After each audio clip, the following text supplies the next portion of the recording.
In 1963, in a quiet town in central Turkey, a man was renovating his home when he knocked through a basement wall and found a dark passage leading down into the earth. Behind that wall was not a room, it was a tunnel, and that tunnel led to another, and another, into an entire city, carved deep beneath his house. A city with no windows, no sky, a city built entirely underground and hidden from the world for thousands of years. This is Derinkuyu, and it should not exist. Because Derinkuyu is not a cellar, or a cave, or a mine. It is a complete city dug straight down into solid rock, 18 levels deep.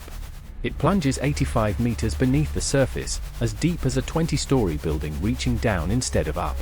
And it was not built for a handful of people. Derinkuyu could shelter as many as 20,000 with their food, their livestock, and their water, for months at a time.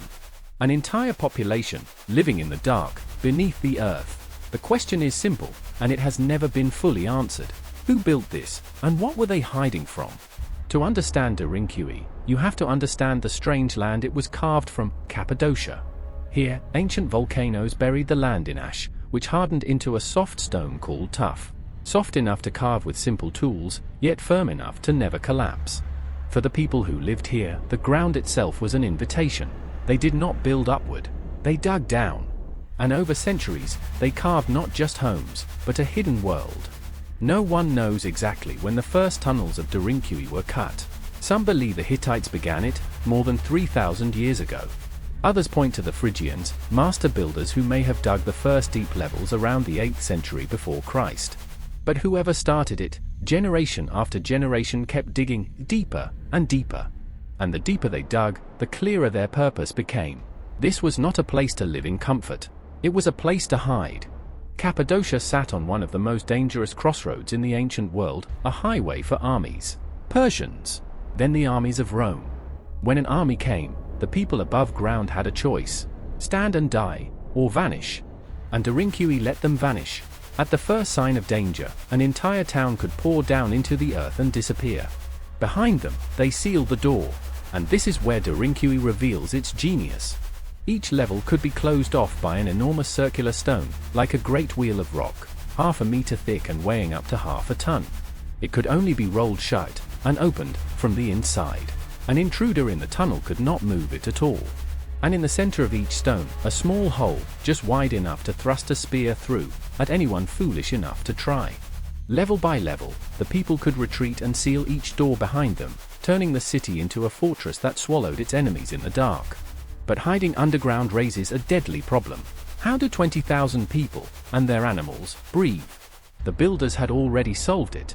They cut more than 50 ventilation shafts, some over 50 meters deep, drilled straight down from the surface.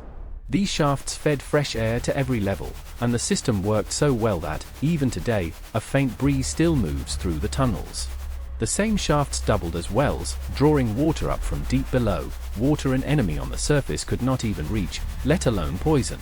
With air and water secured, Derinkuyu became something extraordinary, not just a shelter, but a functioning world beneath the earth. There were stables, carved from the rock, where livestock waited out the danger above. There were kitchens, their ceilings still blackened by ancient cooking fires.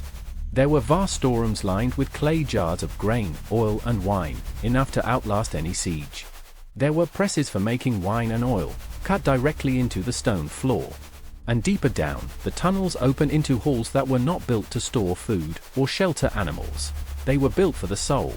Chapels, carved with crosses and arches, where a hidden people gathered to pray in the dark. There were rooms that may have been schools, and long corridors of small cells, where families lived through the long weeks below. And there was even a place for the dead, carved tombs, so that no one had to be carried up into the danger above. Everything a civilization needed to survive, sealed away from the world, in the dark. By the time of the Roman Empire, Derinkuyu had a new purpose. As a new faith spread across the land, it made the persecuted into its people. Early Christians, hunted for their beliefs, fled underground, and here, beneath the earth, they could worship in secret and survive.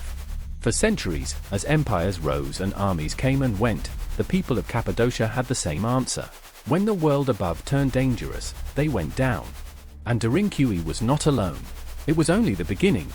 Beneath Cappadocia lies not one underground city, but hundreds, carved across the region over thousands of years. And Derinkuyu was connected to them. A tunnel nearly 8 kilometers long is believed to link it to another underground city, Cappadocia. An entire underground network, allowing whole populations to move and hide beneath the feet of their enemies. And here is the part that unsettles archaeologists most. We still don't know how far it goes. Only a fraction of Derinkuyu has been fully mapped. Level after level still lies choked with rubble, unexplored, waiting in the dark. New chambers, and even entire new underground cities, are still being discovered today, often by complete accident, just as Derinkuyu was. Which raises a haunting thought. How much of this hidden world is still down there, beneath the towns, beneath the fields, beneath our feet, that no one has ever seen? Derinkuyu forces us to rethink what ancient people were capable of.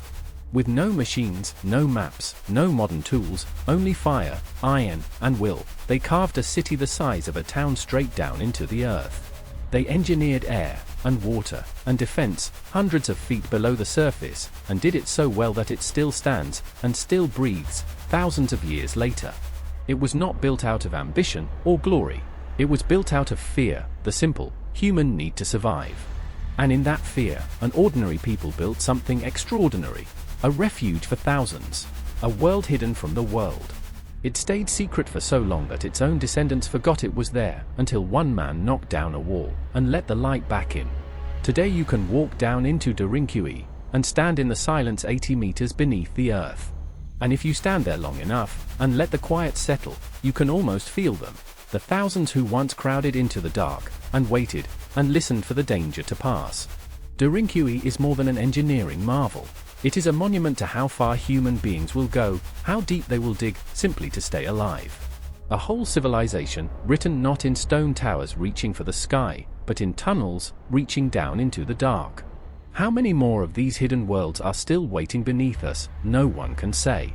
But Derinkuyu leaves us with one certainty. The ancient past is still down there, and it is far from finished surprising us.